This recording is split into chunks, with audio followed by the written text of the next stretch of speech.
우리가 구약의 이야기들을 조금 나눴는데 구약이 이게 어느 날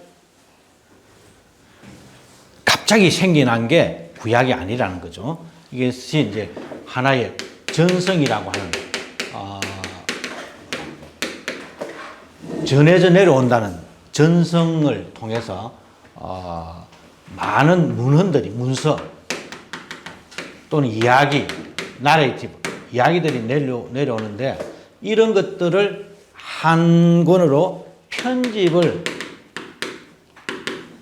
책으로 편집을 하지 않으면 안 되는 그러한 하나의 상황이 나타난 거죠. 그 상황이 뭐냐? 그거는 이제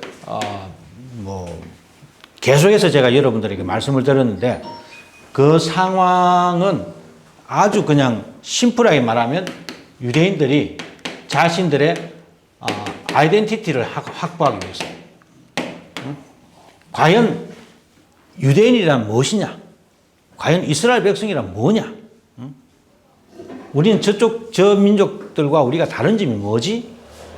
그러한 자신들의 아이덴티티를 확립을 해야 하는 그러한 기로에 있었다는 겁니다. 일제시대 때 일본 사람들이 한국 사람들에게 와가지고 나쁜 짓을 많이 했는데 그 가운데 하나가 무엇이냐면은 우리의 이름을 바꿨어요. 그리고 또 뭐예요? 언어를 사용하지 못하게 한 거지. 언어를 사용하지 못하게 한 건 뭡니까? 우리들의 한국 국민들이 가지고 대한민국 국민들이 가지고 있는 고유의 어떤 그 사상 방식, 사고 방식, 세계관, 인간관 이런 것들 깡그리 이제 짓밟겠다는 거거든요. 언어는 사상을 담고 있기 때문에. 언어는 그냥 언어가 아닙니다. 언어는 언어 그 자체가 하나의 사상, 사고를, 철학을 담고 있어요. 그래서 언어를 말살시키는 것은 곧 그 사람들의 그 민족성, 고유성, 그 사상성, 또는 세계관, 인생관 이런 것들을 깡그리 이제 짓밟겠다라고 하는 그런 의도가 있는 것이죠. 이스라엘 백성들이 바벨론 포로로 잡혀가고 또는 바벨론으로 잡혀가기 이전부터 이미 아시리아에 의해서 북이스라엘이 점령당하고 할 때에 이 사람들은 정체성이 혼란스러웠습니다. 우리는 예를 들자면 이런 거잖아. 우리는 하나님의 택하신 백성인데 왜 이렇게 침노당하고 침략당하고 박해당하고 억압받느냐. 여러분들은 어떻게 생각하세요? 여러분 하나님의 백성인데 하나님 믿으면 잘 먹고 잘 산다. 하나님께서 우리 모든 것을 고쳐주시고 보호해주시고 우리를 인도해주시고 하시는데 여러분들 삶이 그렇게 정말 좋아요? 왜 예수 믿는데 고통이 많고 왜 예수 믿음에도 불구하고 우리 인생 속에 그러한 어떤 환란이 많이 닥쳐오느냐고. 세상 종교는 이런 식으로 접근을 안 하거든요. 그런 것들을 이기게 해주는 어떤 뭔가를 준다라고 하는 그게 세상 종교인데 기독교는 사실은 그런 거하고 좀 거리가 멀지만 어쨌든 유대 백성들에게 이 유대인들이 처음에는 우리가 하나님의 택한 백성이고 하나님께서 내가 끝까지 너희들을 보호해 줄 것이다. 임마누엘 해 줄 것이다 라고 약속을 해 주셨음에도 불구하고 이리저리 짓밟히고 고통당하고 고난당하고 그 안에서도 또 내분으로 싸움도 많이 일어나고 이 이스라엘 백성들이 사실은 12부족에서 결국은 유대 하나만 남고 말이지 이게 말이 안 되잖아요. 그러니까 이 사람들이 어느 날 생각을 했단 말입니다. 야, 과연 우리가 뭐냐? 왜 하나님이 우리를 택하여 주셨는데 왜 우리가 이렇게 힘들지? 이런 것들을 생각을 하면서 이런 고난의 의미가 무엇인지, 하나님께서 왜 이렇게 하시는지 이런 것들을 신학화 또는 신앙화를 해나가는 거죠. 화라고 하는 말은 내가 오늘 여러분들을 내가 만났다. 이것을 그냥 오늘 우연히 만났다. 이렇게 이렇게 해석을 할 수도 있잖아요. 그런데 내가 사무장님 오늘 길 가다가 만났다. 그날 어느 날 아침에 탁 내려오는데 보니까 사무장님 계시더라고. 그래서 막 그 청소하고 계시는데 내가 인사를 하니까 자기가 놀래더라고. 어이구, 자기는 목사가 기억을 못했을 것이라고 생각을 했을지 모르지만, 나는, 하나님께서 이렇게 만나게 해주셨구나. 그래서 이 사람이, 이 성경 공부라든지 이런 걸 통해가지고 하나님께서 사무장을 잘 인도하시려고 하는가 보다라는 그렇게 나는 해석을 하는 거예요. 신학화하고 신앙화를 하는 겁니다. 그 만남의 의미를 그렇게 내가 해석을 하는 거예요. 믿음이 있는 사람은 그렇게 해석하지만은 믿음이 없는 사람은 우연하게 그냥 만났네? 그래, 그렇게 해석을 하는 거죠. 이런 것처럼 심플하게 예를 들자면 이런 건데, 이스라엘 백성들도 왜 우리가 아시리아에 그렇게 당하고, 왜 우리가 바빌론 나라에 이렇게 당해야 되느냐. 이런 것들 처음에는, 그 예언자들이 막 이상한 소리를 했는데, 절대로 하나님께서 여러분들을 멸하지 않습니다. 걱정하지 마십시오.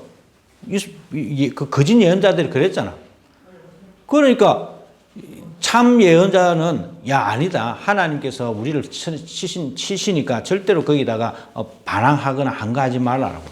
그러니까 저 예레미야 저놈은 너 어디 예언자야 하면서 돌로 쳐 죽이고 예레미야는 빨가벗고 다니고 난리였잖아요. 인간들이 생각하는 하나님의 방식하고 정말 하나님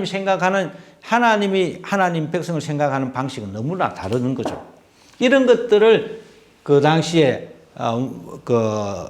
이제 하나님의 감동을 입은 사람들이 아니다. 우리의 역사가 과연 무엇인지 신학적으로 다 해석을 해서 이러한 이제 그 역사의 그 아이덴티티 속으로 우리의 그 이야기들을 편집을 하자, 집대성을 하자라고 해서 나온 게 구약 성경이다라고 말을 해도 이런 건 아니지만은 말을 해도 과언이 아니라는 것이죠.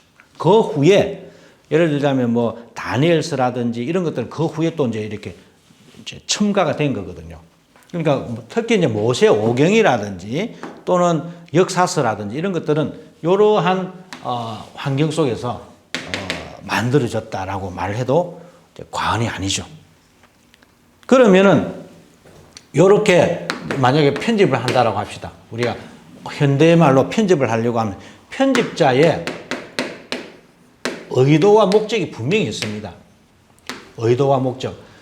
금방 제가 말씀드린 것들은 하나의 상황이라고 한다면 이 의도와 목적은 하나님을 바라보게 하는 겁니다. 말을 하자면 이스라엘 백성들 전체가 우리를 택하여 주신 여호와 하나님을 우리가 바라보며 그분과 함께 우리가 동행하고 그분께 순종하는 삶을 우리 민족이 살아가야 됩니다라고 하는 것을 의도와 목적을 가지고 편집을 해 나갔다는 겁니다. 그렇게 하다 보니까 결국은 이러한 의도를 가지고 쓰다 보니까 아무래도 세상에 있는 나라들하고 비교를 하게 돼요. 비교. 저쪽 사람들은 저렇지만 우리는 아닙니다. 비교법을 쓰는 거죠. 그 비교되는 것이 세상인데 그 가운데에 바빌론이라든지 애굽이라든지 또는 아시라든지 이런 것들이 세상에 이스라엘 백성들과 비교되어서 나타난다는 겁니다. 그러면은 예를 들자면 우리 인간의 창조 이야기 합시다. 창조 이야기를 할 때에 이 편집자들의 의도는 하나님께서 인간을 창조하셨다라고 하는데 방점을 찍으려고 해요. 자, 하나님께서 왜 인간을 오늘 우리가 공부를 할 테지만 하나님께서 왜 인간을 창조하려고 했느냐라고 하면 하나님과 함께 하기 위해서 하나님의 사역에 인간을 동참시켜가지고 하나님과 인간이 함께 이 세상을 가꾸어 가기 위해서 하나님께서 사람을 창조했다라고 이 사람들이 썼단 말입니다. 우리 성경 그렇게 썼어요. 나중에 우리 그런데 세상에 예를 들자면은 그 당시 수메르라고 하는 창조 신화라 수메르라고 하는 그 문화에서 나오는 창조 신화라든지 그 수메르의 영향을 받았던 바벨론이라든지 이런 민족들 이런 제국 국가들이 가지고 있었던 그 창조 설화도 있거든요. 그들이 가지고 있는 여기는 신이 인간을 만들어서 그 부려먹기 위해서 만드는 거예요. 이 세상 사람들이, 특히 이제 바벨론이라든지 이쪽에 있는, 그 중동에 있는 이쪽 사람들의 그 창조 이야기를 보니까 신이 인간을 노동시키기 위해서 부려먹고 신은 가만히 이렇게 놀기 위해서 인간을 창조했다라고 하는 그러한 창조 이야기가 있는 겁니다. 그러니까 이 편집자들은 야, 저런 창조를 하니까 저 나라가 저렇게 나쁜 짓을 한다. 우리 하나님은 인간을 김산덕이를 만들어서 부려먹기 위해서 인간을 만드신 것이 아니고 내가 하는 이 사역에 인간이 함께 동참해서 함께 하나님의 사역을 함께 손잡고 세워나가기 위해서 하나님께서 인간을 만드시고 그 하나님께서 몸소 직접 일도 하시는 그런 하나님으로 이 편집자들은 글을 써내려갔단 말입니다. 하나님이 일하시니 우리 아버지가 일하시니 나도 일한다. 이 기독교의 원리입니다. 창조의 원리예요. 일하는 노동. 우리가 흔히 노동이라고 하는 단어를 사용을 하니까 이 노동이라고 하는 단어를 사용하니까 좀 뭔가 좀 사회주의적인 그런 이 단어 자체가 가지고 있는 어떤 의미가 있어서 그런 사상을 주입을 해서 그렇게 했지만 노동 자체가 나쁜 건 아니거든요. 일을 하는 것 자체. 일 안 하고 일하기 싫거든? 뭐라고 합니까? 묵지도 말고 그냥 막말로 말하면 죽으라나. 일하기 싫은 놈이 이게 기독교 논리예요. 왜? 하나님이 일하시니까. 하나님이 일하는데 금방지게 지가 일 안 하고 있는다. 이거는 말이 안 되는 거잖아요. 그런데 이 제국 국가, 흔히 말해서 바벨론 제국이라든지 아시리아 제국이라든지 이 수메르 이런 데서는 일 안 하는 사람이 높은 사람이야. 그잖아요. 우리 오늘날도 마찬가지잖아. 돈 많이 벌이면 아이고 언제 내 돈 많이 벌여가지고 이제 좀 일을 안 하고 아이고 팅가네 충분히 우리가 이제 문화적으로 그렇게 이해는 할 수 있지만은 우리가 조금 엄밀하게 말하면 그런 건 아니죠. 일을 하고 노동을 하는 그 자체는 하나님의 일인데 그 하나님의 일을 우리가 하는 겁니다. 이게 기독교의 논리예요. 오늘 우리가 공부할 2장에 가면은 2장 5절에 보면 여호와 하나님이 땅에 비를 내리지 아니하고 땅을 갈 사람도 없었으므로 하라고 하는 말이 나옵니다. 갈다라고 하는 말, 땅을 갈다, 아바드라고 하는 말인데 갈다라고 하는 말은 경작하다는 뜻도 있고 개간하다는 뜻도 있고 많이 있어요. 그 가운데 하나가 이것을 하나님을 목적으로 하면 어떻게 됩니까? 예배하다가 됩니다. 그러니까 말하자면 노동하는 그 자체가 예배다라고 말을 해도 과언이 아니죠. 우리 부산고백교회가 가장 추구하는 게 뭡니까? 삶의 예배잖아요. 종교적인 예배가 아니고 성경 읽고 묵상하고 또 시간 내가 교회 와가지고 막 그냥 하고 또 이런 어떤 종교적인 어떤 그러한 예배도 예배겠지만 그냥 그것을 근본적으로 우리가 예배라고 하고 다른 것 내가 밖에 오늘 나는 예배 딱 드렸으니까 밖에 나가서 놀아도 되고 내가 노동하고 이런 거하고 이분법적으로 생각하는 그 자체가 굉장히 세속적인 생각이에요. 성경은 처음부터 노동 그 자체가 뭡니까? 좀 격하게 말하면 예배라는 겁니다. 여기에 땅을 갈 사람, 땅을 갈다, 일하다, 노동하다 이 자체가 예배하다라고 하는 단어랑 똑같다니까. 그러니까 내가 열심히 노동하는 것, 하나님께서 땅에다가 지금 땅을 갈 사람이 없어서 하나님 여기 보시면요. 땅을 갈 사람이 없고 나는 하기 때문에 사람을 만드신 거야. 5절, 6절, 7절 여러분 이해를 하시면 하나님께서 왜 사람을 만드셨어요? 아주 심플하게 하나님께서 왜 사람을 만드셨어요? 이 땅을 갈기 위해서 하나님께서 우리를 만드셨다라고 말하는 것이 어떻게 보면 성경적으로 100점짜리입니다. 그런데 우리는 내가 어렸을 때부터 사람의 제일 되는 목적은 내가 옛날에 SFC 다니면 사람의 제일 되는 목적은 하나님을 영화롭게 하고 그것을 틀린 말은 아니에요. 그 교리적으로 말하면 그게 맞는 이야기죠. 그런데 문제는 영화롭게 하고 뭐 이렇게 거룩한 삶을 하는 이것이랑 노동하는 것이랑 이것을 이분법적으로 생각하는 우리의 사고 구조가 문제라는 것이죠. 하나님을 영화롭게 하는 것, 하나님을 우리가 찬양하는 것, 하나님께 모든 영광을 올려드리는 것, 이것은 다르게 동전의 양면과도 같은데 그걸 바꿔서 말하면 내가 열심히 삶을 살아가는 거예요. 열심히 노동하는 겁니다. 내가 사랑하는 아내를 만나서 자녀를 키우고 가정을 행복하게 꾸미고 또 열심히 직장 일하고 또 뭐 학생은 열심히 공부하고 그거 자체가 말하자면 예배다라고 말해도 과언이 아니라는 것이죠. 그런데 우리는 그거하고 예배하고 딱 그냥 막 딱 나눠가지고 말지. 제가 어릴 때는 주일날은 공부도 못하게 했어. 공부도 못하게 하고 전방에 가서 과자 하나 사 먹으러 이런 거는 막 하나의 어떤 경건적인 모습에 따라서 우리가 충분히 그렇게 하는 것이 무조건 나쁘다. 그렇게는 저는 말하고 싶지는 않습니다만은 우리 여기 계시는 우리 성도님들은 이런 것들이 있구나. 그래서 주일날 되도록이면 뭐 안 하는 게 좋죠. 거룩하게 지내는 것도 좋겠지만은 그러나 그것들을 가지고 뭐 죄다 또는 뭐 나쁘다 뭐 하나님의 뭐 영광을 가린다는 등 그런 어떤 정죄 비판식으로 몰아붙이는 것은 상당히 조심해야 된다는 겁니다. 그렇게 해서는 안 된다는 것이죠. 여기에 나오듯이. 자, 어쨌든 이처럼 편집자는 충분한 자신들의 어떤 의도와 목적이 있습니다. 그 의도와 목적을 가지고 써내려가다 보니까 아무래도 저쪽은 이런 것은 아닙니다. 이런 것도 아니에요. 이런 것이 하나님께서 원하시는 것입니다. 라고 자기들의 어떤 주장을 이렇게 드러내기 위해서 편집을 조금 의도성이 짙게 편집을 한 것이죠.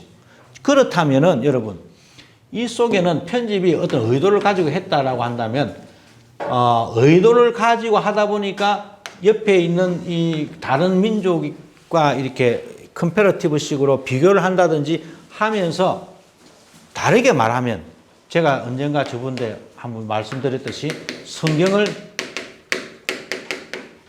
저학문학으로 이해를 하는 그런 오늘날 많은 분들이 계시거든요. 상당히 일리가 있는 거죠. 하나님께서 이 사람들은 이 세상 사람들은 하나님의 어떤 창조 하나님께서 나를 만드셨다라고 하는 그 자체를 인간의 자신들은 잘 쉬고 인간들을 노동시켜 가지고 내가 잘 먹고 잘 살고 편안하게 지내야 되겠다라고 하는 어떤 그러한 순수하게 말하면 진짜 자본주의적인 어떤 생각에서의 창조를 했다라고 한다면 여기는 우리 성경은 전혀 그런 게 아니잖아요. 그러니까 그런 문화에 대해서 저항을 한다는 겁니다.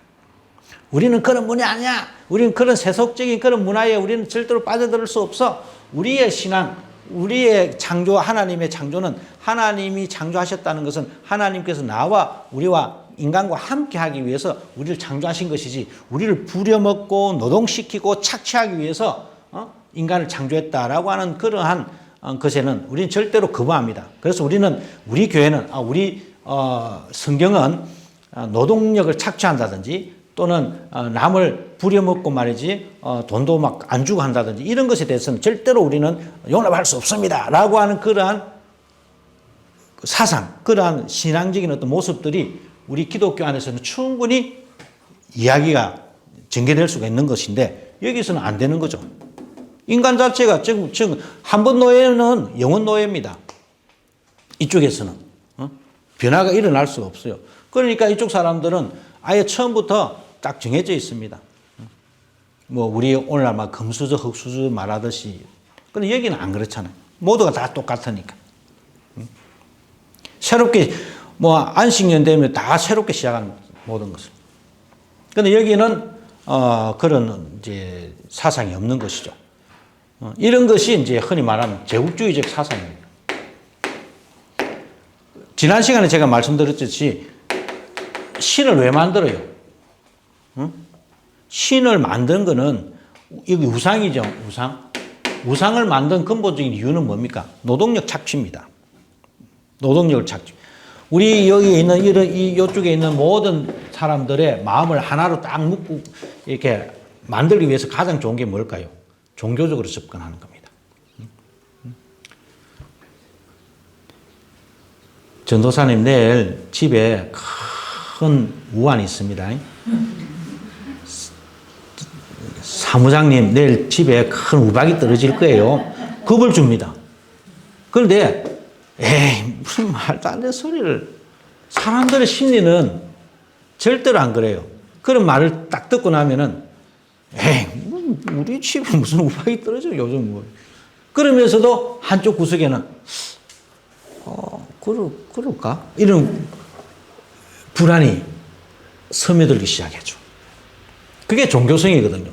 그래서 사람들을 다 하나로 딱 묶어가지고 너 인생은 이래야만 돼 하면, 그렇게 안 하면은 정말 천벌을 받을 것 같은 그런 분위기를 만들어내고, 그렇게 해서 사람들을 착취하는 것이 이게 우상문화입니다. 그리고 그 우상을 제일 많이 하는 게 뭡니까? 하나님의 저 나라의 왕을 우상으로 많이 만들어 놨잖아요. 그러니까 우리가 믿는 제우스 신의 예를 들자면 제우스라고 한다면, 이 제우스가 오늘날 우리 눈에 보이는 모습으로 나타난 분이 바로 우리 왕이 되십니다. 황제가 됩니다. 일본 문화 딱 이렇잖아요. 눈에 보이는 형태로 나타난 게 오늘날 우리의 임금이다라고 말하는 거죠. 그 임금을 신격화시키고, 그 신격화시킴으로 해서 우상화시키고, 그 우상화를 통해서 온 국민을 다 하나로 딱 그냥 정신통일을 만들어서 데려가는 거죠. 이런 것에, 이런 그 우상문화, 이런 어떤 그 착취문화라든지 이런 것에 대해서 기독교는 이 성경을 이제 기록한 저자들은 처음부터 우리의 창조 신앙은 그런 게 아닙니다. 우리는 하나님께서 우리와 함께 하시는 하나님, 그리고 하나님의 그 역사, 사역에 동참하게 하시는 게 이게 우리 하나님의 모습입니다. 라고 이제 성경의 저자들이 이야기를 하는 거죠.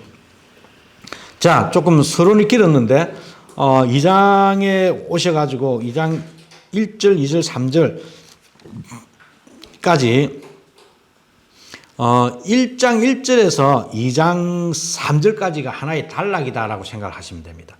그 원어 히브리어 성경에 보시면 이제 파투카라고 하는 이제 이렇게 찍는 게 있는데, 그까지가 찍혀져 있어요. 그러니까 원래대로 하자면 2장 3절까지가 하나의 그 단락인 것이죠. 그리고 2장 4절부터는 3장 25절까지 24절까지 쭉 한 단락으로 쭉 지나갑니다. 2장 4절에서 3장까지. 그러니까 2장 4절에서 3장 이것을 하나의 창조 주석으로 생각을 하시면 되는데, 그 안에 인간의 타락이 들어있다라고 하는 것도 꼭 우리가 한꺼번에 생각을 해야 한다는 겁니다. 창조론 안에 타락이 함께 포함이 되어 있다는 것도 엄청난 의미가 있기 때문에 여러분들이 이해를 그렇게 하시는 게 좋습니다. 자, 먼저 많은 목사님들 또는 많은 신학자들이 말하듯이 2장 3절 이전에는, 그러니까 1장 1절에서 2장 3절까지는 다 하나님이라고 하는 말로 나옵니다. 하나님 나오죠. 자, 2장 4절에 가시면 뭐라고 나옵니까? 여호와 하나님이라고 나옵니다. 그러니까 하나님 앞에다가 여호와라고 하는 하나님 이름을 붙인 것이죠. 그러니까 2장 4절부터는 하나님도 나오지만은 여호와 하나님으로 이렇게 쭉 나옵니다. 여호와 하나님. 그러니까 사람들이, 이 성경 공부하시는 분들이 이상하다. 1장 1절에서 2장 3절까지는 그냥 엘로힘 하나님만, 하나님이 주어가 되어서 나오다가 왜 2장 4절부터는 여호와 엘로힘으로 나오지? 이제 의문을 갖기 시작한 거죠. 성경을 읽을 때 항상 이렇게 우리가 좀 좋은 의미에서, 긍정적인 의미에서 문제, 의식을 가지고 우리가 읽는 게 굉장히 중요합니다. 자, 2장 4절에서부터 여호와 하나님이라고 하는 이야기들이 쭉 내려오니까, 이거는 분명히 뭔가가 다르다. 그 소스가, 재료가, 그 원재료가 뭔가 다를 거다. 또는 편집을, 아까 우리 편집 이야기를 했지만, 만약에 편집을 했다라고 한다면, 편집자들이 다르다. 요쪽 사람들은, 이쪽 편집자들은 말을 할 때 하나님을 많이 사용을 하는 그런 그룹이라고 한다면, 이쪽 그룹은 하나님을 말할 때에 여호와 하나님을 많이 사용하는 그런 그룹이다. 그래서 이쪽 그룹들이 창조 이야기를 썼을 때는 2장 4절에서부터 이렇게 쭉 이런 식으로 써내려갔고, 이쪽 사람들이 하나님의 그 창조 이야기를 썼을 때는 1장 1절에서 2장 3절에 이르는 이런 창조 이야기를 썼다라고 이제 후대 우리 학자들이 그렇게 생각을 하기도 한다는 겁니다. 무엇이 맞다, 틀리다 이런 것은 우리가 지금 여기서 논할 필요도 없고 논해서도 안 되고 그냥 다름이 있다라고 하는 것을 우리가 인정하는 것이 굉장히 중요합니다. 다름이 있다는 것. 왜 창조 이야기를 성경이 두 번이나 이야기를 할까? 응? 하나님 창조 1장 1절에서 다 말했잖아요. 이게 뭐 다 첫날에는 뭐 빛이 있고 쫙 쭉쭉쭉 해가지고 다 했으면 됐는데 또 2장 4절에 가가지고 하나님께서 천지를 창조하시는 날에 쭉 해가지고 또 그 창조 이야기를 또 한단 말입니다. 그러니까 왜 창조 이야기가 두 개 있느냐? 그렇기 때문에 이 성경은 이 말도 안 되는 것이다 라고 생각을 하시면 안 되고, 두 개가 있다라고 하는 그 자체가 어떠한 의미가 있는지, 서로 뭔가 다름이 있지만은 뭔가가 연결이 있다라고 하는 것들을 우리가 충분히 묵상하면서 이렇게 읽어내려갈 수 있는 능력을 우리가 소유를 해야 됩니다. 이제 조금 유명한 이야기이기 때문에 이거는 오늘날에는 많은 사람들이 그렇게 인정하지도 않지만은 이제 예로부터 많이 내려오는 이제 이야기가 뭐냐면, 여호와라고 하면은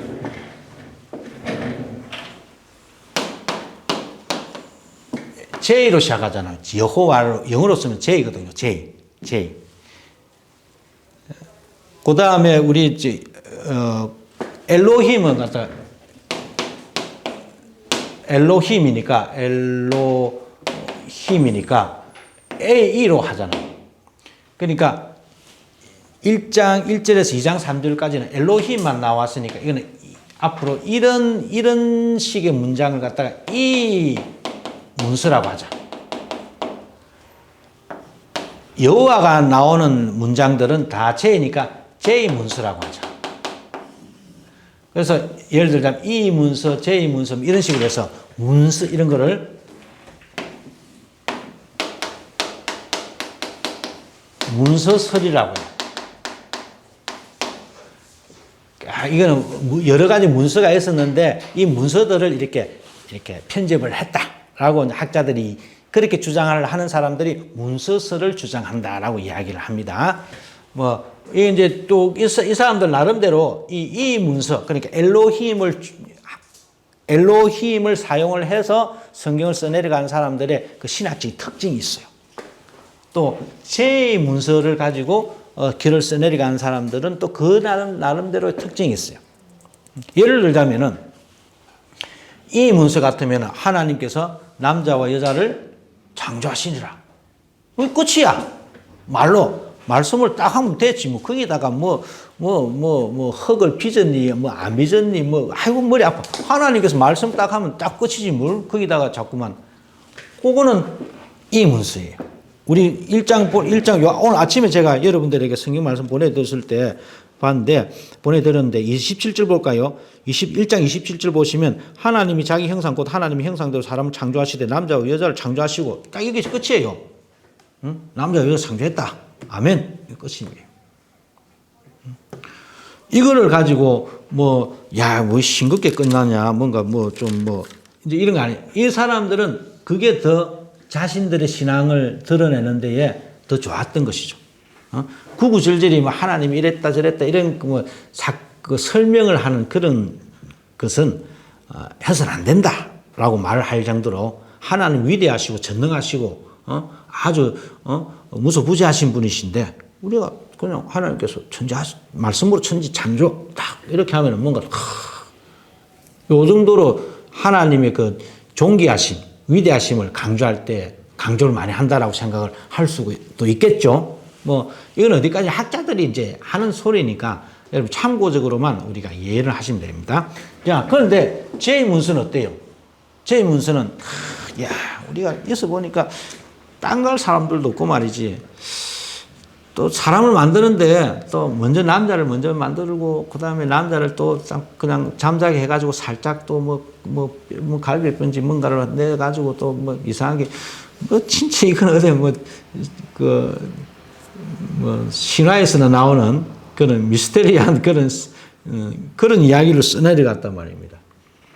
이것은 제2자료, 제2문서인데 이 제2문서를 사용했던 편집 이 그룹들의 마음에는 하나님은 굉장히 인간과 교통하시기를 원하시고 마치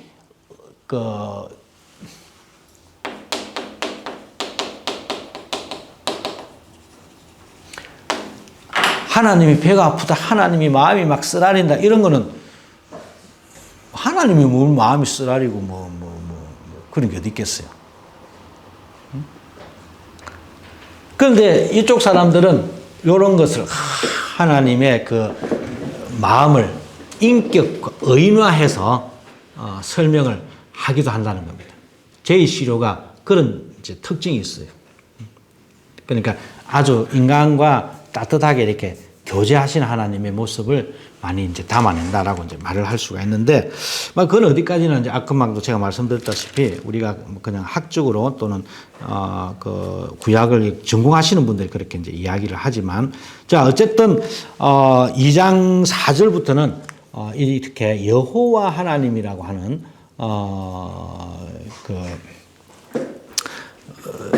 똑같은 하나님입니다. 똑같은 하나님이지만은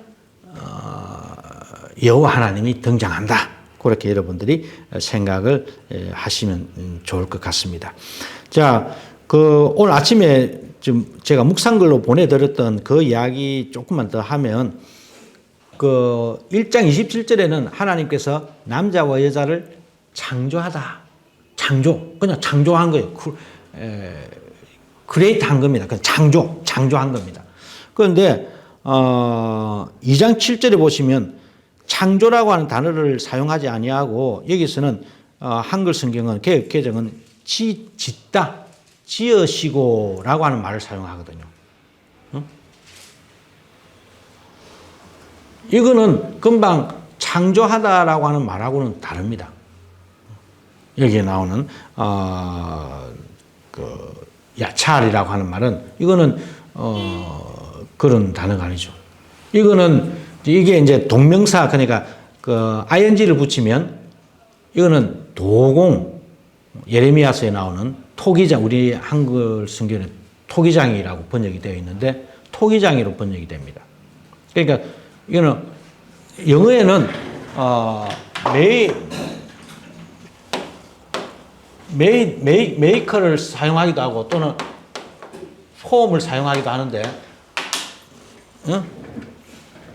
이 뭡니까? 물레를 돌려가지고 손을 이렇게 차가지고, 우리 여소인 자매 그건 잘 하시겠네.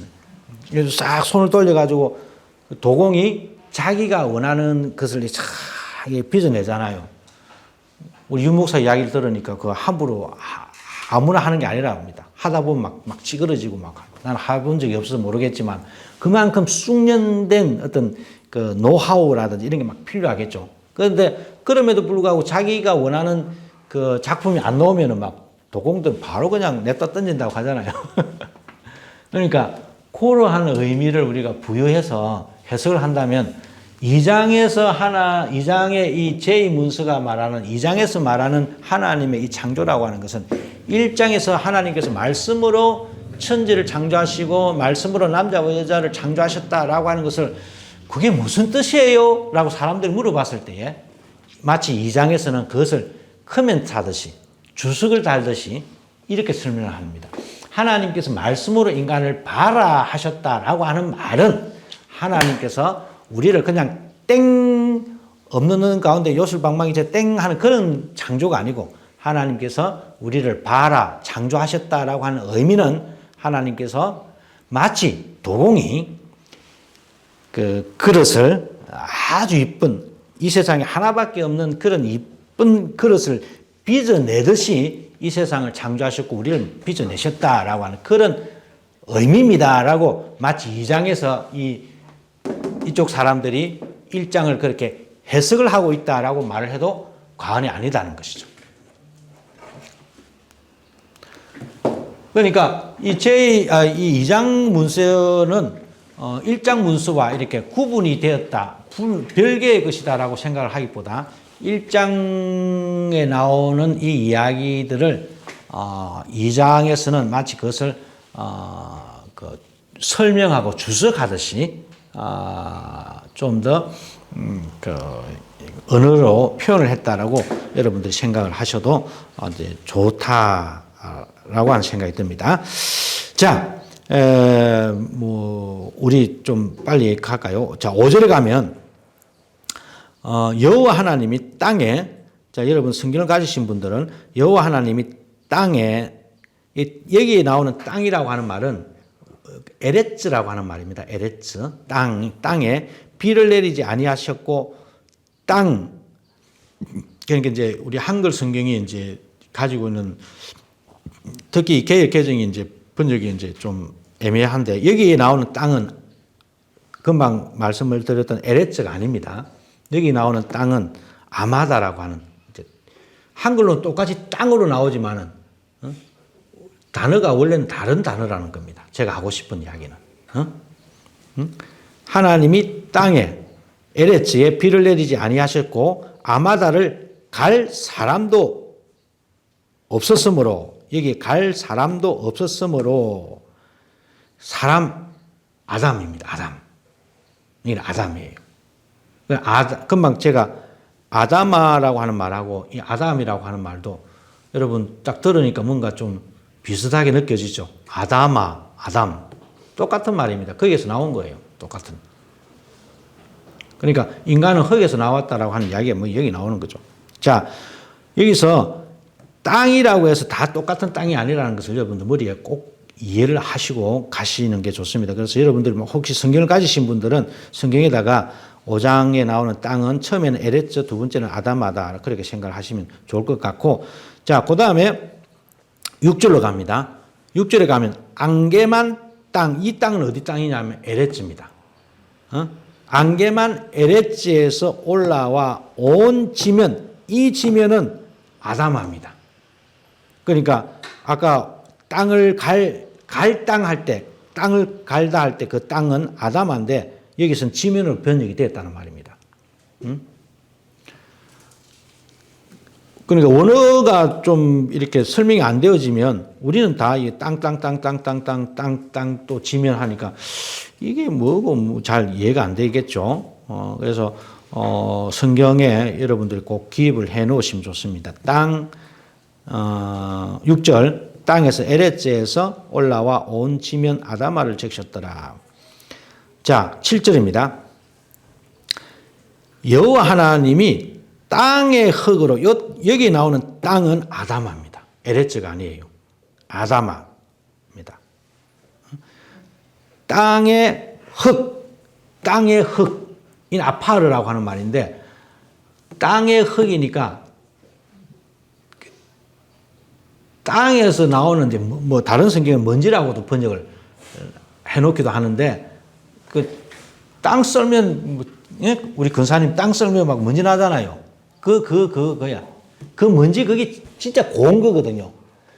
우리가 그냥 황토에 막 하다 보면 그 가루가 날리면 그거를 가지고 그 안에다 물을 좀 넣으면 이게 진흙이 되잖아요. 지금 그 이야기를 하는 겁니다.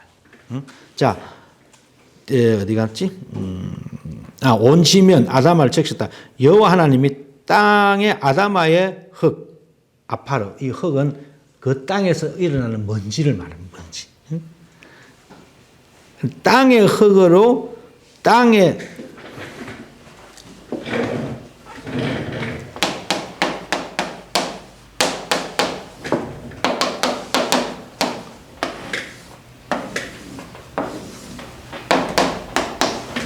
사실은 이것도 아다마, 이거는 에레츠가 아닙니다. 에레츠는 뭐냐면 말하자면 땅입니다. 땅. 우리 뭐 아스팔트도 땅이라고 하잖아요. 우리가 말할 때 땅은 그냥 공간적인 어떤 것을 말합니다. 그냥 땅, 지구, 하늘의 반대 개념으로 땅. 그런 공간적인 의미에서 땅이고 에레츠고, 아다마는 진료를 말합니다. 진료, 그 땅의 어떤 그 성분 이런 것들을 이야기를 하는 것이죠. 그러니까 땅의 흙이니까 땅에서 나오는 먼지니까 흙이니까 흙 똑같은 이야기죠. 그리고 그 땅에서 나오는 흙으로 만든 게 아담입니다. 아다마에서 나온 게 아담, 똑같은 이야기죠.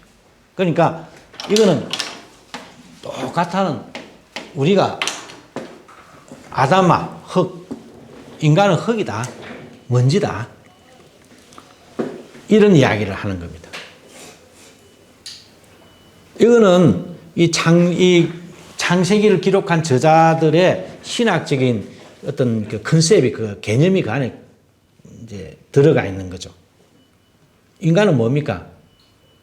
흙이다라고만 딱 생각을 하면 정말 덧없는 게 인간입니다. 이제 이거 5절만 가지고, 6절만 가지고는 이제 안 되고, 7절에 보시면, 자, 그 가운데에 흙으로 사람을 지으시고, 짓다라고 하는 말을 제가 아까 설명을 드렸죠. 생기라고 하는 말을 이제 생기라고 번역을 하기는 하는데, 이 생기는 뭐냐면은 숨입니다, 숨. 우리가 들어 마시는 이 숨결, 한글 성경에는 영혼으로 번역되기도 하고, 너샤마라고 하는 말인데, 영혼으로 번역되기도 하고, 또는 호흡으로 번역되기도 하고, 또는 코로 내쉬는 콧김, 여호와가 화가 났을 때 말들 있잖아요. 말들이 하는 그 콧김, 이것도 너샤마예요. 숨이죠. 숨이 찬다 할 때 이렇게, 어떻게 보면 이거는 단순한 숨결도 숨결이지만은 굉장히 어떤 힘을 상징을 한다라고도 할 수가 있는 것이죠. 그런 땅의 흙에 지나지 않는 진짜 덧없는 인생인데, 그 인생에다가 하나님이 느시아마를 쫙 넣었단 말입니다. 그 하나님이 숨을 넣은 거죠. 우리 숨이 끊어지면 사람이 죽는다고 하잖아요. 이거는, 이 육체, 이거는 아무런 그게 없는 거야. 숨이 끊어지면은 바로 죽는 거예요. 그러니까 하나님이 느샤마를 넣었다가 느샤마를 빼면은 인간은, 사람은 그냥 죽는 거죠. 그게 뭡니까? 생명은 우리 하나님의 손에 달린 거예요. 하나님이 느샤마를 불어 넣어주면 내가 살고, 거기서 느샤마를 싹 걷어 씌우면 나는 죽는 거죠. 이게 창세기를 기록한 저자들이 가지고 있는 인생관입니다. 그러니까 이 가운데는 우리가 뭘 느껴야 됩니까? 인간은 너무 더럽고 정말 하나님 안에서 우리가 교만해지면 안 된다는 겁니다. 너 그 까불지만은 하나님께서 그 내가 넣어줬던 그 너사람을 싹 빼가기만 빼가면 너는 거의 우리 마치 요즘 좀 표현이 좀 이상하지만은 로봇가 막 이래 하다가 전지가 다 돼가 끌르륵 하는 미안합니다. 이 표현이 좀 이상하지만 마치 그와 같은 거예요. 인간은 지가 뭐 잘났다고 천방지축으로 날뛰지만 하나님께서 그 너사람을 싹 거두어 가시면 그 자리에서 바로 그냥 폭삭 주저앉아서 아무것도 못하는 그런 인간이죠. 그러니까 이 단순히 이 7절에서 하나님께서 그 코에 생기를 불어 넣으셨다라고 하는 이 말은 우리가 하나님께 우리를 창조하셨구나라고 하는 그런 뜻도 있지만은 또 하나님께 우리를 정말 아름답게 이 세상에 단 하나뿐인 존재로 우리를 빚어내셨구나라고 하는 그런 어떤 측면도 있지만은 동시에 그러니까 우리가 겸손해야 되는구나. 하나님 앞에 항상 겸손해야 되구나. 까불다가는 막 언제 너샤마가 빠져나갈지 모르니까 항상 하나님 앞에 겸손하고 하나님 말씀에 순종하고 그렇게 살아야 된다. 이 이야기가 이 속에 들어있는 겁니다. 더군다나 여러분 여기 불어넣다라고 하는 말은 이거는 아주 이제 또 이게 불어넣다라고 하는 말은 풍선을 불잖아요. 풍선. 우리 풍선을 불면은 풍선이 막 팽팽해지잖아요. 저는 어릴 때 우리 집에서는 소여물을 끓이고 막 그러지는 않았지만 이제 집 동네 형님들 집에 가면은 막 소여물 끓이고 하잖아요. 불 붙일 때 이렇게 풍로 하면은 여러분들 보신 적 있는가 모르겠다. 근사님이 아시지? 젊은 분들은 여기 이제 구멍이 나서 여기서 이제 닫고 막 돌리면 바람이 슉 나가는 게 풍로. 이거를 막 옆에서 이렇게 막 돌리면 막 바람이 슉 나가니까 그 아궁이 안에 있는 그 불이 막 벌겋게 막 달아올라요. 그 표현을 여기에 불어넣다라고 하는 나파크라고 하는 단어가 그런 의미가 있어요.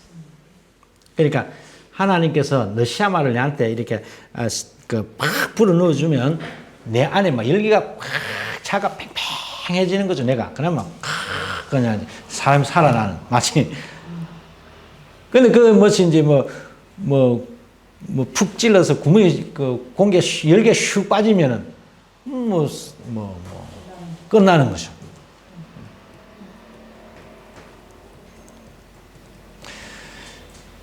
우리가 인간이 교만하다라고 하는 말은 자기가 이렇게 잘난 체 하는 것도 교만이겠지만은 교만하다라고 하는 의미는 자기의 어떤 한계를 모를 때 우리 주제넘다고 하잖아요. 끌도 안 한 놈이 넘친다고 하잖아요. 자기의 어떤 한계를 모르고 깝죽대는 것, 그리고 자기의 근본, 근원이 무엇인지 모르는 그 자체가 교만입니다. 너는 아무리 까불어도 어떻게 보면 후부르면 날라 없어질 흙과 같은 존재야. 이러한 자신의 어떤 근본을 모르고 마치 나는 영원히 죽지 않아. 나는 바벨탑을 쌓아서 나는 하늘에 딱 닿아가지고 하나님과 내가 한번 겨뤄보지 뭐. 요런 것들이 교만이에요. 나의 근본은 흙이다라고 하는, 참 덧없는 먼지와 같은 존재다라고 하는 이런 사실을 모르고 세상 높은 줄 모르고 깝죽대는 그게 바로 교만이죠. 교만. 그래서 우리는 요즘 이제 현대 사회에서는 무조건 사람들에게 긍정심을 불어넣어 주잖아요.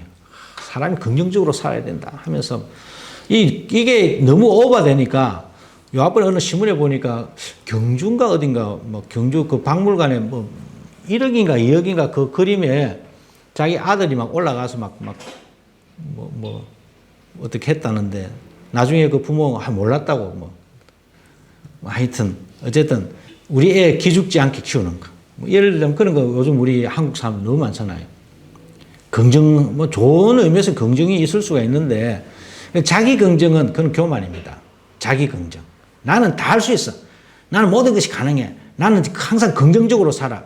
이거는요, 참 좋은 인문학적으로 볼 때 참 좋은 캐치프레이즈 같지만은 그만큼 몹쓸 짓을 하는 것도 없어요. 긍정이라고 하는 것은 하나님께서 나를 향하여 가지고 계신 그 하나님의 은혜에 대해서 무한적으로 긍정해야 그것이 진짜 긍정이지. 내 안에 있는 내 능력을 긍정하는 것은 그거야말로 하나님께 대드는 거죠. 하나님께서 인간 김산대기를 만들어 가지고 이 인간을 통해서 내가 이것을 하겠다라고 하는 그 하나님의 그 목적, 그 하나님의 그 인도하심, 그 하나님의 은혜를 무한적으로 긍정하고 무한적으로 신뢰하고 하나님, 나는 하나님께서 생각하시고 계획하신 그 뜻 그대로 이루어지기를 나는 원합니다라고 하면서 그것에 모든 긍정을 쏟아붓는 그것이야말로 참된 긍정입니다. 자신감이고. 우리는 그걸 쏙 빼고 내 욕심, 뭐 한국 교회 우리 성경에도 있는 말인데 뭡니까? 믿음 안에서는 능치 못할 일이 다 능치 믿음이 없나 와 능치 못하노. 그런 거는 그렇게 도용되어서도 안 되고 오용되어서도 안 되는 것이죠. 믿음이라고 하는 것은 누구 상대가 있어야 믿지. 하나님을 믿는 그 믿음. 그래 하나님께서 나를 향하여 내가 너를 통하여 내가 이것을 하겠다. 내가 이삭교회를 통하여 뭔가를 하겠다. 내가 고백교회를 통하여 뭔가를 하겠다. 라고 하시는 그 하나님의 의지, 하나님의 뜻, 하나님께서 하시고자 하시는 나를 통하여 하나님께서 하시고자 하시는 그 자체에 무한 긍정을 해야 되는 것이지 나는 하면 다 할 수 있어. 내가 인맥도 있고 내가 또 학벌도 있고 내가 또 똑똑하고 내가 박사고 그러니까 내가 하면 내가 하면 이 쓰러져가는 교회도 내가 다 부흥시킬 수 있어.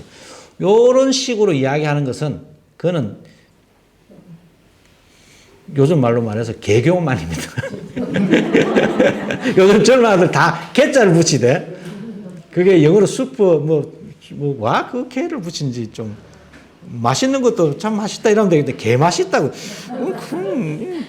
오히려 더 맛이 없어 보이는데 하여튼 긍정을 하되 나를 긍정하는 것이 아니고 나를 신뢰하시고 나를 통해서 하나님께서 뭔가 하시고자 하시는 그 하나님의 뜻을 무한적으로 긍정하면서 나아가는 그것이야말로 참된 긍정이고 믿음이다. 이러면 그렇게 하여튼 이 7절을 통해서 우리가 충분히 그런 이제 그 해석이 가능한 것이죠.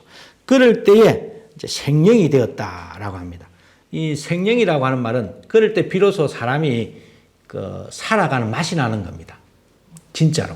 여러분 이스라엘 백성들이 여기에 생명이라고 하는 단어 여기 생명으로 써놨으니까 뭔가 이제 살아있는 영 이런 식으로 생각을 하시겠지만은 이스라엘 백성들이 애굽 땅에서 나와가지고 그 민수기에 보면 좀 지나다가 뭐가 떨어져가지고 고기 먹고 싶다고 그랬어요. 말로 말하면 요즘 우리 한글로 말하면 정력이 떨어졌어. 기력이 떨어져서 우리 좀 고기를 좀 먹어야 되겠다. 이런 이제 이야기가 나와요. 그때에 나오는 기력, 정력 이게 바로 생명입니다.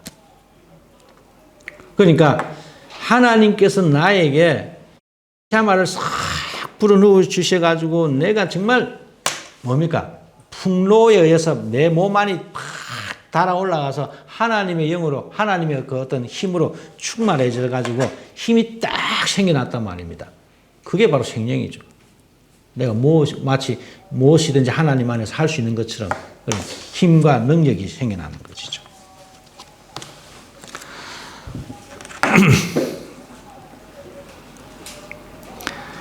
자, 그리고 8절에 가시면 이제 그게 2장 7절이 그 하나님께서 제2 여호와 하나님께서 인간을 만드시는 모습이에요. 아까 1장 27절에 그냥 엘로힘 하나님이 만드시는 인간의 모습하고 여기에 나오는 인간의 그 만드시는 모습하고 너무 많이 차이가 나죠. 그 설명을 했다는 겁니다. 아까 제가 말씀드린 대로. 자, 그리고 8절에 여호와 하나님이 동방의 에덴의 동산을 창설하시고, 창설하다라고 하는 말은 두다라고 하는 뜻입니다. 두다. 그냥 말 그대로 심기운 나무가 물가에 심기운 나무 플란티드 됐다는 말이죠. 거기에 심기었다는 말입니다. 동쪽입니다. 동방에 에덴 동산을 이제 심었다는 말이죠. 그리고 사람을 거기에 두었다. 자, 이 8절에서도 여러분 마치 에덴 동산을 다 만들어 가지고 야, 이 안에다가 이제 아담과 하와를 딱 만들어서 내가 넣어줘야 되겠다. 그게 아니고 순서가 에덴 동산을 창조하시고 그 사람들을 거기에 두었다라고 하잖아요. 근데 7절에는 이미 인간이 먼저 창조가 되었습니다. 창조가 되고 난 다음에 그 인간들을 위해서 하나님께서 에덴 동산을 만드신 거예요. 에덴 동산을 만들어 놓고 자, 됐다, 여기다 살아라 하면서 사람을 다시 이제 만들어서 그 안에 넣는 게 아니고 하나님께서 인간을 만드시고 난 다음에 그리고 그 인간들을 위해서 하나님께서 직접 그들이 살 수 있는 집을 주셨다는 겁니다. 쉽게 말하자면. 그래서 우리는 하나님을 믿는 사람들은 이런 의미에서 우리가 걱정을 하면 안 되죠. 하나님께서 우리를 만드신 이상은 나를 야차라 하는 이상은 나를 봐라 한 창조하신 이상은 내가 살 수 있는 좋은 에덴과 같은 동산을 우리들에게 주신다는 겁니다. 이게 이 창조 이 창세기를 기록한 저자의 그 믿음입니다. 그리고 그 안에 먹기에 좋은 나무들 다 심어놓은 거 놓고 야, 그 먹는 거 걱정 하지 마. 내가 다 책임져 줄게. 먹고 자고 먹고 사는 거 내가 책임져 준다. 내가 너 만들었는데 그냥 너 뭐 알아서 잘 살아. 나는 잘 모를 테니까 하여튼 만들어 준 것만 해도 뭐 감사하게 생각하고 열심히 살아봐. 요렇게 하나님께서 매정하게 딱 끝내버리신 게 아니라 하나님께서 우리를 만드시고 창조하시고 난 다음에 자 그래 내가 너 살 집도 에덴 동산에 한 몇 평 됐을까요? 한 몇 평짜리 아파트 하나 지어 주신 거야. 그 안에 또 뭐 맛있는 먹을 거 보기에 너무 아름다운 먹고 마시기 좋은 그런 것도 주시고 강이 흐르고 그런 것을 하나님께서 우리에게 주셨다는 겁니다. 이게 오늘날 우리가 창조신앙을 가질 때 그냥 하나님께서 우리를 창조했다라고 하는 그 자체에만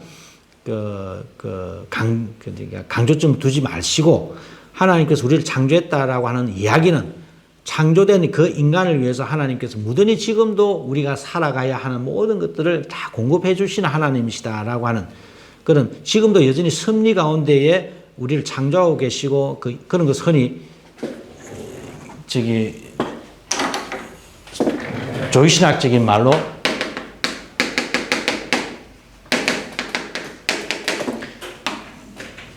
창조는 일회성으로 끝나는 게 아닙니다. 창조는 일회성이 아니에요. 창조는 성경의 창조는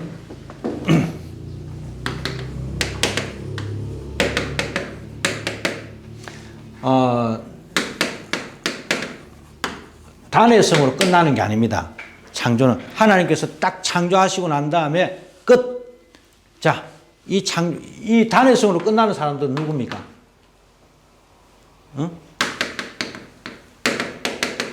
이신론자는 이신론.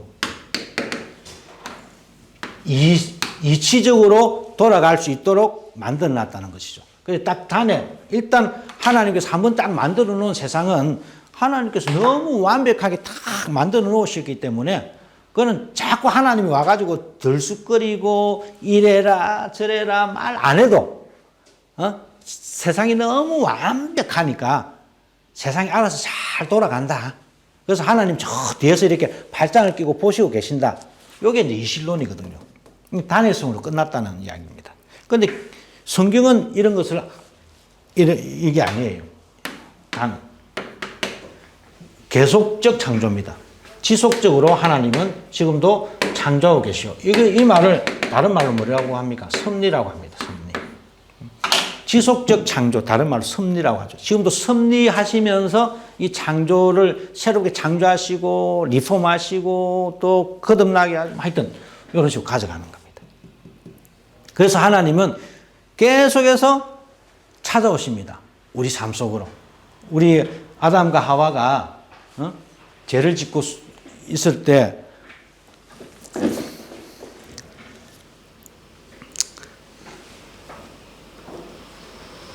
이 3장 8절에 보시면 그날 바람이 불 때 동산에 근이 씨는 여호와 하나님이 에덴 동산에 왜 왔겠어요? 이 근일자 나러 가면 자주 오시는 겁니다. 우리 자식들 잘 자라나 하면서 오셔가지고 한 번씩 씩 보시고 가신다는 거죠. 그러니까 하나님은 지금도 우리 삶 속에 자주 방문하시는 거죠. 찾아오시는 거.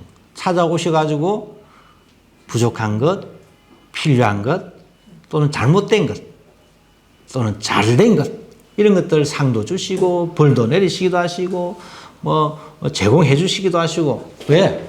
하나님은 계속적으로 우리를 창조하시고, 지키시고, 우리를 위해서 일하시는 분이시니까.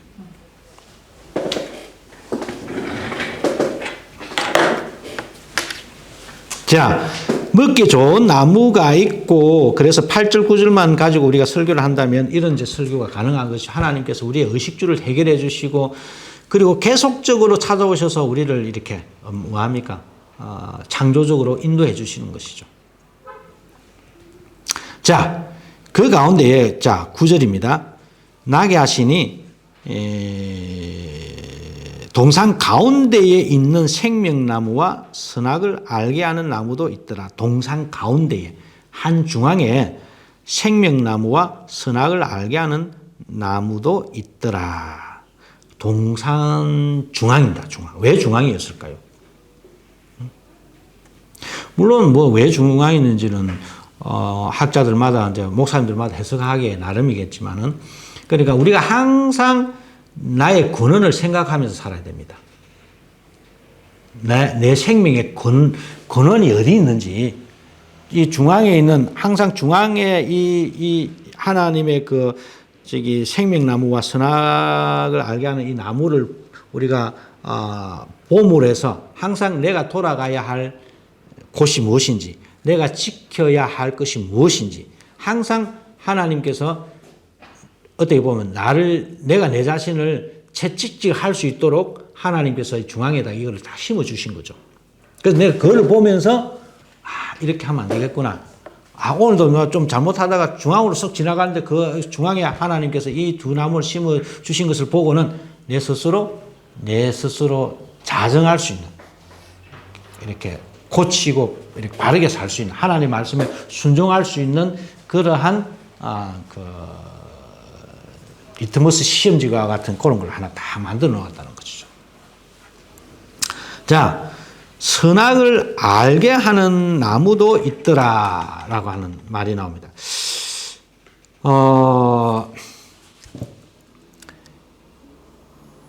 지식은 이 알게 하는 나무라고 하는데, 지식은 너무너무 중요해요. 여러분, 이스라엘 선지자들이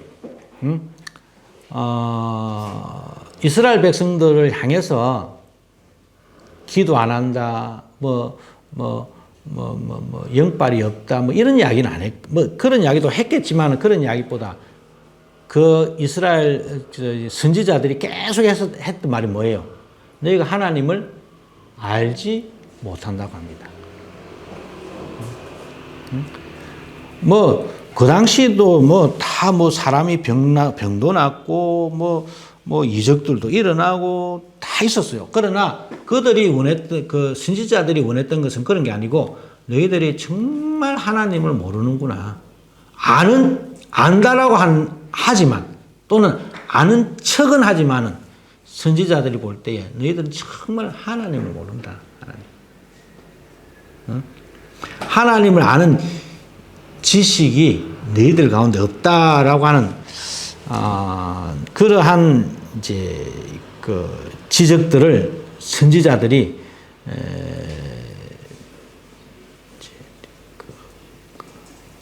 계속해서 이야기를 한 것이죠. 그게 문제입니다. 그러니까 이 지식이라고 하는 말은, 안다라고 하는 말은 우리가 하나님을 정말로 바르게 인식하고 하나님을 바르게 섬기고 하나님과 영적으로 이렇게 소통하는 그 능력 그 자체가 바로 knowledge입니다. 지식입니다. 지식. 아는 것이에요. 안다라고 할 때 성경에서 이 안다, 야다라고 하는 것은 물론 이제 뭐 잘 알잖아요. 여자와 남자의 관계를 알다라고 하는 이 단어로 표현을 하듯이 이 안다라고 하는 것은 내가 그 상대를 인식하고 그래서 그 상대를 내가 섬기면서 그 상대와 소통하는 그 능력이 바로 아는 겁니다. 지식입니다. 지식. 참 지식이죠. 근데 선악을 아는 이 지식은 뭡니까? 결국 선악, 우리가 항상, 그 공부하듯이 선악을 아는 지식이라고 하는 것은 결국 선악의 기준을 내 스스로가 만들겠다는 거죠. 이 선악을 알게 하는 지식이라고 하는 말은 이 선악과라고 하는 말은 별로 안 좋은 말입니다. 선악을 알게 한다라고. 그래, 선과 악의 기준을 자기가 마음대로 정할 수 있도록 해주는 그런 나무죠. 그러니까 내가 먹었을 때에 하나님이 생각했던 선과 악의 기준하고 내가 생각하는 선과 악의 기준이 달라지기 시작하는 거죠. 그게 문제잖아요. 이게 죄거든요. 이 선과 악의 기준이 달라지면서 결국은 오늘날 여러분 국가 간의 싸움, 민족 간의 싸움, 이 기준이 달라서 그래요. 기준이. 어느 나라에게는 이것이 유리하지만 어느 나라에게서는 그것이 굉장히 그 유해한 것들이 있을 수가 있거든요. 저 일본 사람들이 내년부터 오염된 방사능에 오염된 물을 방류한다고 하잖아요.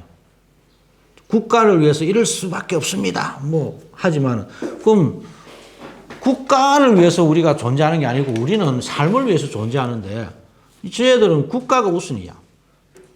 그리고 이웃 나라들은 전혀 생각지도 않는 거죠. 자기 국가만 생각을 하는 거죠. 이해관계가 다릅니다. 기준이 다르잖아요.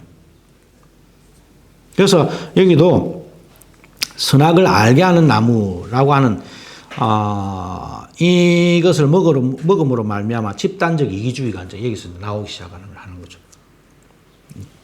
충분히 가능. 얘기. 나중에 우리가 이제 3장에 가면 이제 가인 이런 데 가면은 집단적 이기주의가 벌써 나옵니다. 한국에 뭐 정치 사회만 있는 게 아니고 우리 모두에게 다 이 인간의 DNA 속에 이제 이게 있는 거죠. 이게 어떻게 보면은 선악을 알게 하는 나무가. 자, 하나만 더 하고 마칠게요. 15절에 가면 여호와 하나님이 그 사람을 이끌어 에덴 동산에 두고 그것을 경작하게 하시고 지키게 하시고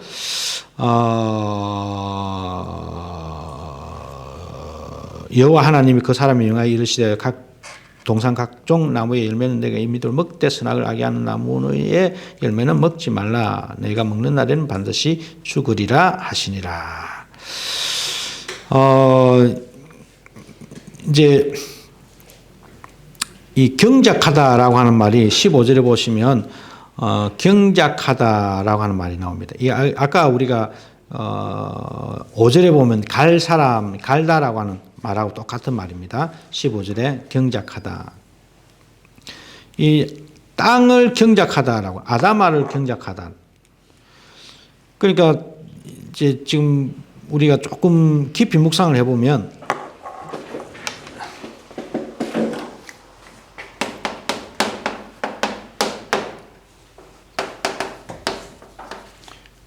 사람이 뭐 땅을 경작하는 겁니다. 에덴 동산이지만 이게 지금 그 지시 대명사가 사용되고 있기 때문에 이게 무엇인지 잘 모르지만 많은 학자들은 땅이라고 생각했을 때에 아담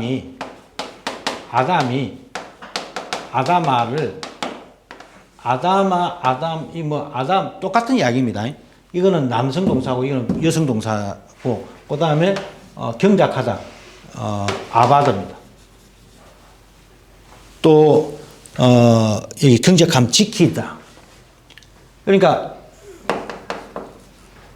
사람이 땅을 이제 경작하는 겁니다. 말 그대로 이제 하나님의 그 사역에 인간이 동참해서 하나님과 함께 땅을 경작하는 거예요. 아담아를 경작하는 겁니다. 잘 가꾸고 잘 지켜야 됩니다. 동시에 내가 내 자신을 내가 내 자신을. 아담이 아담을 경작하는 겁니다. 아담이 아담아를 경작하는 것은 이해됩니까? 흙이 흙을 경작하다는 겁니다. 내가 흙을 경작한다는 말은 흙을 경작하는 것도 있지만 나도 흙이잖아요. 그러니까 내가 내를 경작하는 겁니다. 바울의 용법대로 말하자면 내가 쳐서 날마다 주님 안에서 죽노라라고 말하듯이 이 가운데는 우리 스스로 자기 자신을 계속해서 이렇게 잘 다스려 가야 된다는 것이죠. 아담이 똑같은 말인데 어쨌든 아담이 아담을 다스리는 겁니다. 땅이 땅을 다스린다. 땅이 땅을 평화롭게 잘 다스린다. 그런 1차적인 의미에서 조금 더 우리가 깊이 묵상을 하면 내가 내 자신을 잘 다스려야 되는구나. 이 땅이 교만하지 아니하도록. 저번에 우리가 지지난 시간에 가바시 땅을 정복하라. 땅을 욱 밟아라. 그런 의미에서 우리의 인간의 교만을 우리가 잘 다스려야 됩니다. 인간은 교만하기 쉬운 그런 존재거든요. 아주 쉽게 교만해집니다.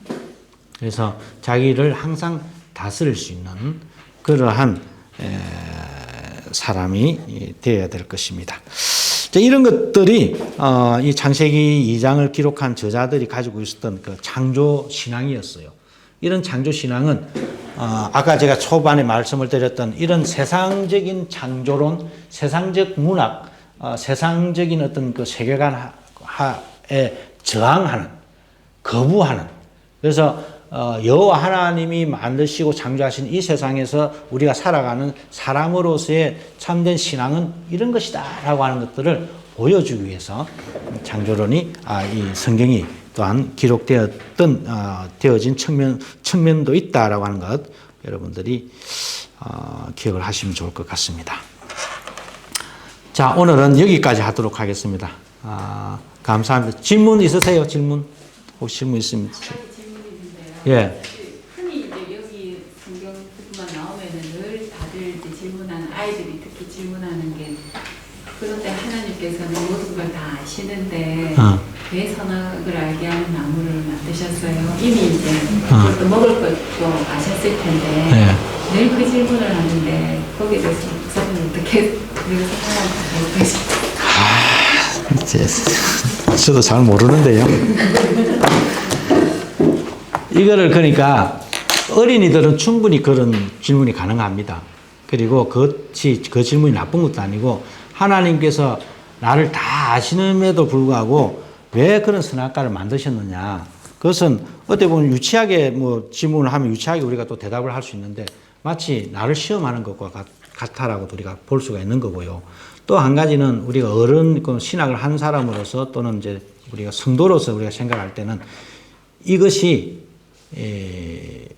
그러니까 시간적으로 생각을 하지 말고 자기가 지금 자기 눈앞에 보이는 이 선과 악을 판단하는 이 기준이 어디에서 왔는지, 내가 왜 이런 판단을 하게 되는지, 거기에 대한 신앙 고백이에요.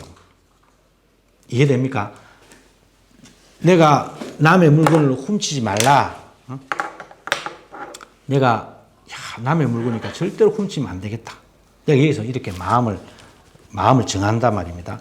이렇게 내가 선과 악의 기준을 내가 여기서 할 수 있는 것은 왜 내 안에 무슨 능력이 있어서 내가 이렇게 선과 악을 이렇게 내가 내 나름대로 이렇게 탁 판단해서 하나님이 원하시는 것을 내가 할 수 있지. 그러면 인간들이 그렇게 못하는 인간들은 어디서 났지? 왜 그렇지? 이런 것들을 신학적으로 푸는 거예요. 신학적으로 창조 이야기를 하면서 선과 악의 기준은 결국은 나의 교만에서 왔다라고 하는 것들을 이 창세기를 기록한 저자는 자기가 놓여 있는 그 시대적인 상황 속에서 우리의 잘못됨이 여기에서 왔다라고 하는 것을 신앙적으로 고백을 하는 거죠.